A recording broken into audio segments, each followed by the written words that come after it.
Grahamites, kwento ko lang yung first proper ride out ko dito sa Sydney, dito sa M7 Cycleway.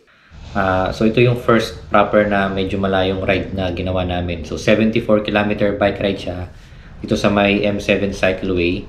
So itong cycleway is mahabang shared bike path, pero may mga nag-jogging din. So yung ginawa namin is 74 kilometers na kalbaryo para sa akin kasi walang warm-up ride or whatsoever, off the couch.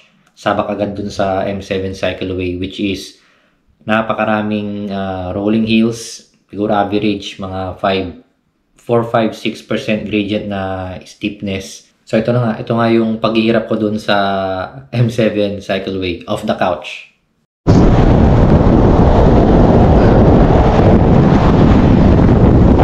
May packet na naman doon. Ayun na.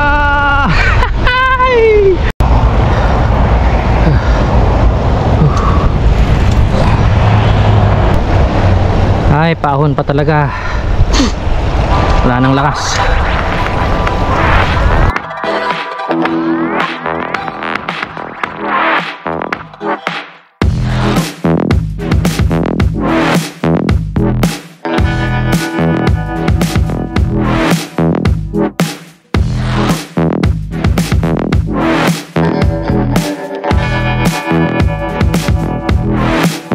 Isa rin sa nagpahirap kasi malamig, namanhid yung mga kamay, yung mga mukha namin.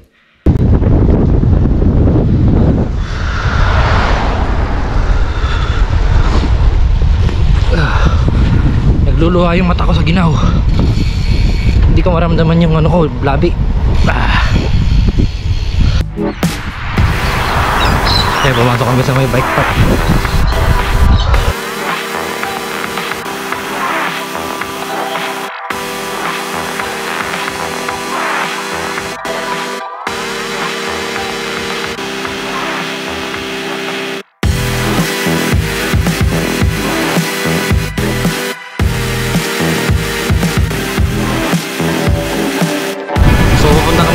M7 Cycleway.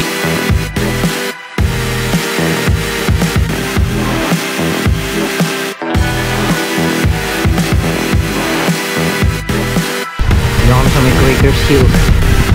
Mga bahay-bahay na mga older homestay.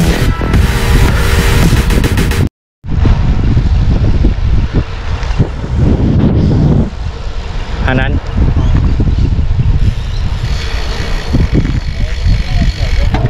Ito na M7.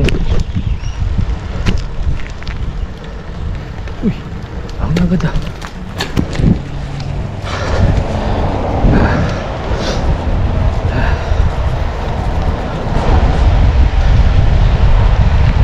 Ito, dito na kami sa may M7.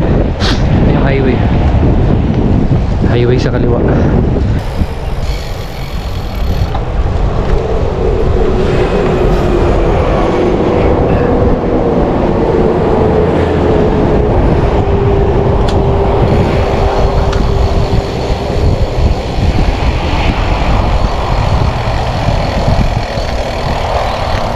Saan tayo?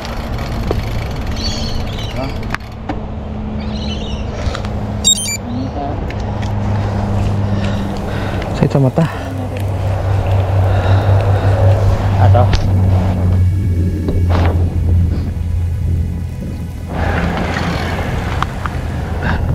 Ya.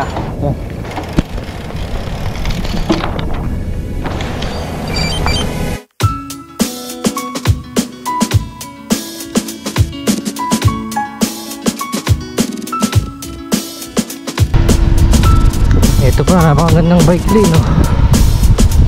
Oh, kakanan.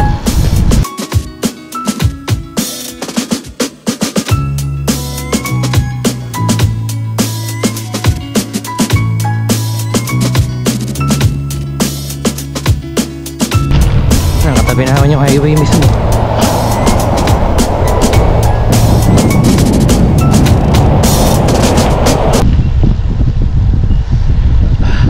Nanigas lang yung pisingi ko. Naninigas lang yung pisingi ko. Grabe yung hamog, oh. Ngamog pa rin. 3 degrees. Dito sa Wahoo, 3 degrees.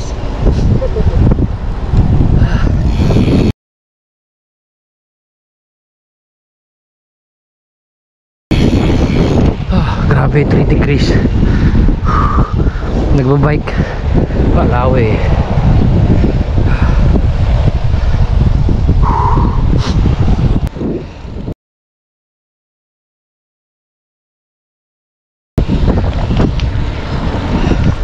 Falls ulat.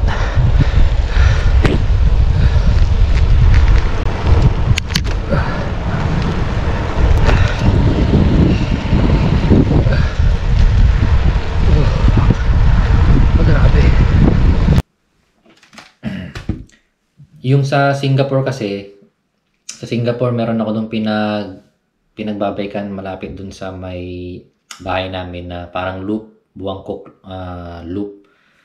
Average mga 4% din pero maiksi lang. So that's yung 2 kilometer loop yun. Tapos yung isang segment lang dun is parang 4% gradient. So itong M7 is average 5%, tapos mga 100 yun, mga rolling hills na ganun. So hirap talaga. Hindi ako naihanda ng Singapore sa pagbabike ko sa Singapore dito sa terrain dito sa Sydney. Ganun lang yun, pero parang ganun na yung pinagpapartisan ko sa Buangkok. Almost 5. Mga gubat na dito.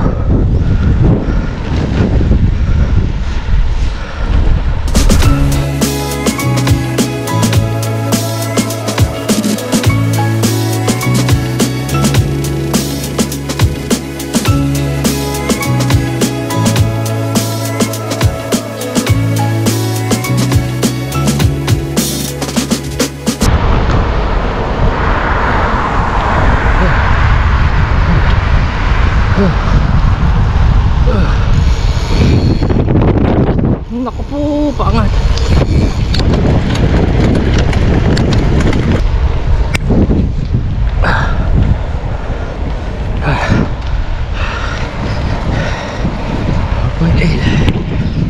Six 6.7, 6.8.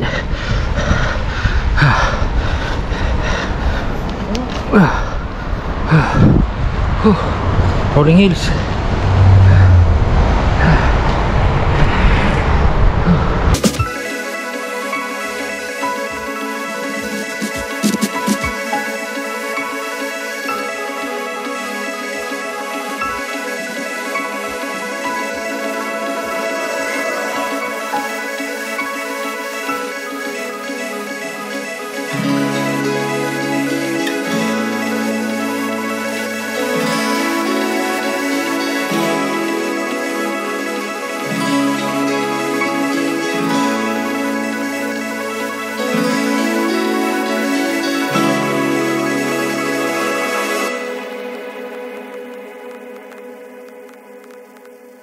Sa dulo nung route ng M7 na ginawa namin is may McDonald's. So nag-breakfast, lunch kami doon.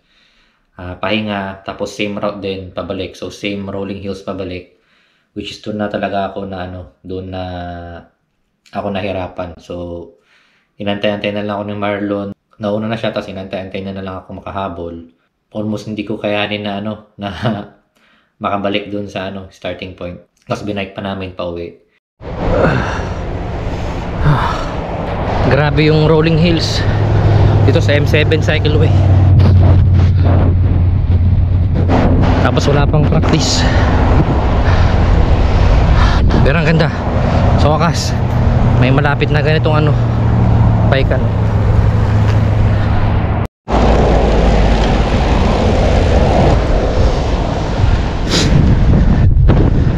So ito nga, maraming mga pa-exit sa mga iba-ibang mga park, sa iba-ibang mga suburbs. Yung may paahon sa taas, kailangang biluhan.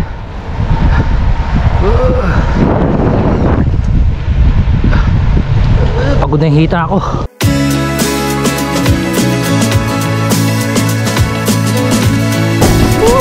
naman doon. Ayun na. Woo! Bueno. Ano? Kala mo flat pero 3% kanina, 3 point something. Pero yung sa profile niya, pababa na ulit. Ayun o, may papaangat na naman. Rolling hill. Taas na namin o, taas na.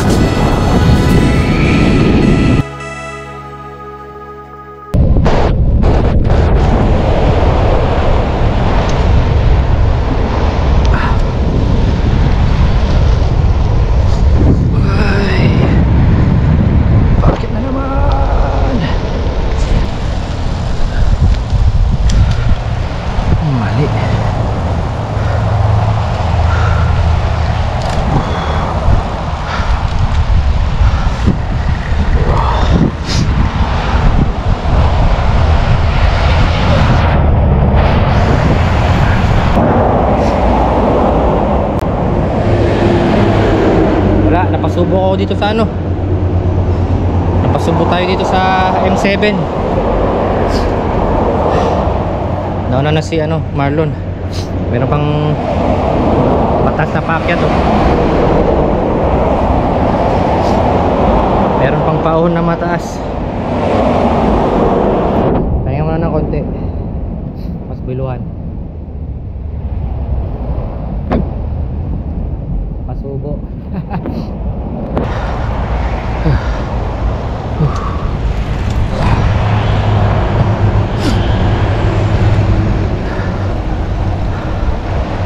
Ay, paahon pa talaga. Wala nang lakas. Pero yun nga, overall, masaya na nalaman kong may ganun na route. Binalikan ko yun. Binalikan ko ulit yun ng dun sa other side naman, which is parang 50 kilometers lang back and forth. Pero yung ginawa namin noong una, yung 74 km, yun yung mas mahirap na route kasi mas matataas yung rolling hills. Mas maraming rolling hills. Pero yun, babalikan natin, nare-respakan natin yun. Excited na akong mag-ride ulit sa labas. Nag-indoor trainer ako for many months na kasi una malamig, mahirap mag-ride sa labas. Tapos ngayon naman pa spring, mahirap din mag-ride kasi mainit yung araw dito, kakaiba. Try na natin mag-ride sa labas soon. So until the next video, thank you sa panonood. Happy days!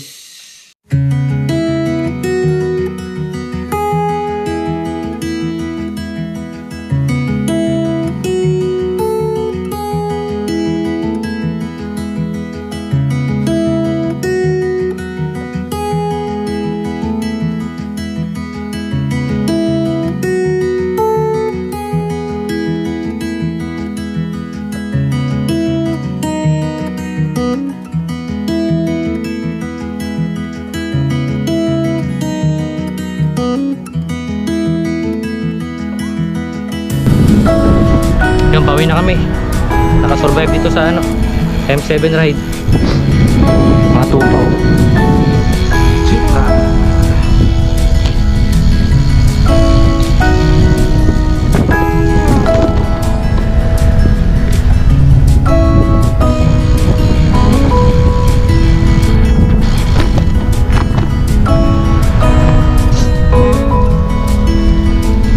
Happy days! Kailangan lumakas, mates. Kailangan magpalakas ulit. Fitness, tulog, hydration. Happy days!